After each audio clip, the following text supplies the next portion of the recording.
Today we're going to be interviewing Miss Miranda Morley about her interesting career choices. My name is Asia, and let's get started with the questions. I see that you've worked with everyone from new grads to CEOs. How do you adjust your coaching style?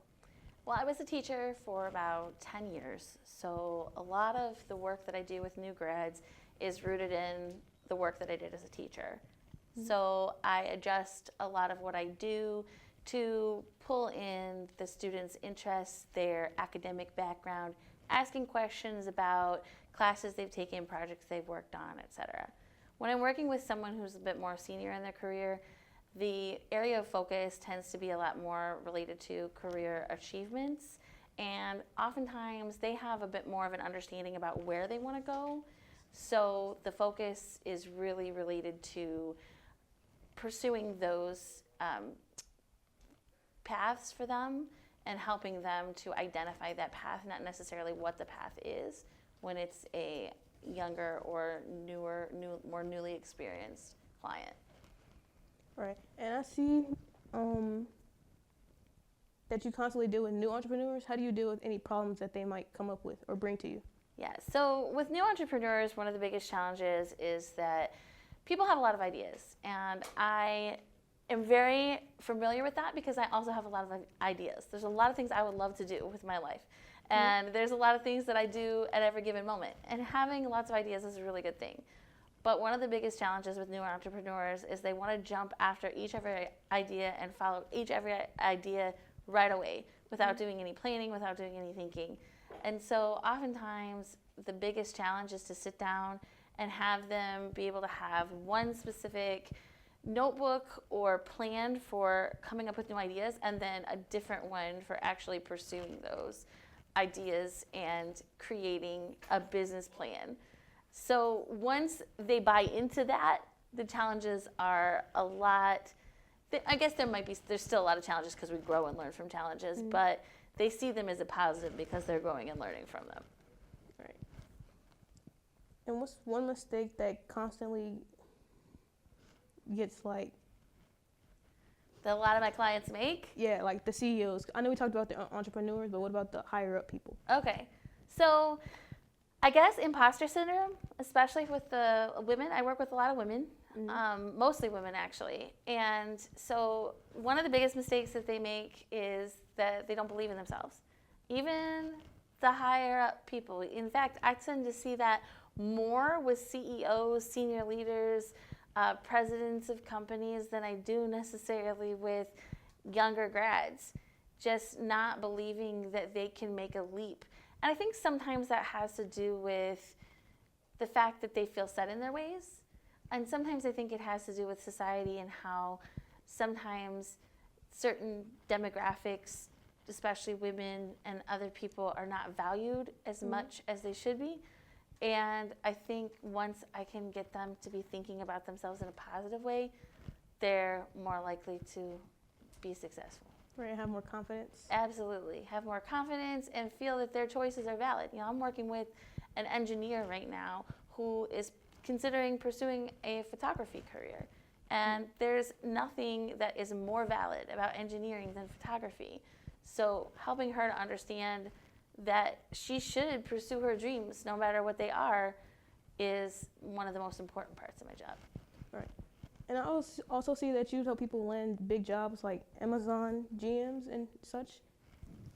What do you think makes a resume stand out to land these high jobs?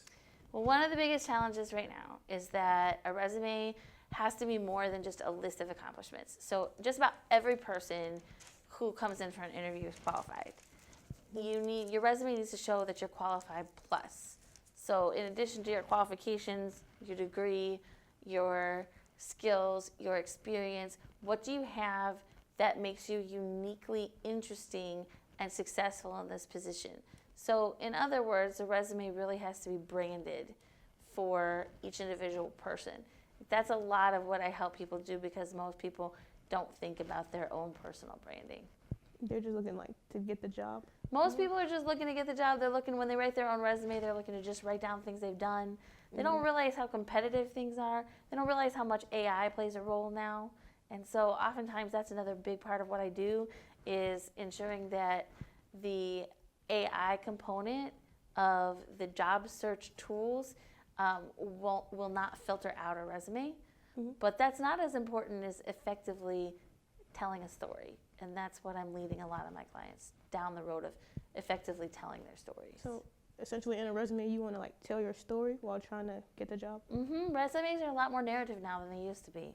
Of course, you don't want to go into, a whole spiel about why you're so important. But the idea is to give great examples of things that you've done and how you are different from the 1,000 other people that are applying for the same job. Right. And I see that you're a journalist. Does being a journalist influence the way you help people write their resumes? Well, I was a journalist. Oh, I was a journalist Sorry. for way back in my background. So I started working as a newspaper journalist back in my 20s. And That's cool. yeah, it was really cool. I would not trade those years for anything. They ended up being very challenging, and I realized that wasn't the path that I wanted to go down. Mm-hmm. But I believe that storytelling and interviewing people and getting to the heart of what makes a person what makes them unique and what makes them special. Like finding their voice? Yeah, exactly. Helping them find their voice. And it's instead of just with a newspaper journalist where I'm telling their story, I'm helping them to tell their own story, which is a lot more empowering in my opinion. Right. What's something you learned from your clients that stuck with you to this day? I learned so many things from my clients. But I would say that we're all the same deep down. We're all very different, but we're all the same. Because whether I'm working with someone who is a C-level professional or someone who's just gotten out of high school, the challenge is often the same. I want to live a life that allows me to pursue things that I dream of. Oftentimes it's I want to help people. Oftentimes it's I have unique interests and I'm a little scared that this isn't going to happen for me.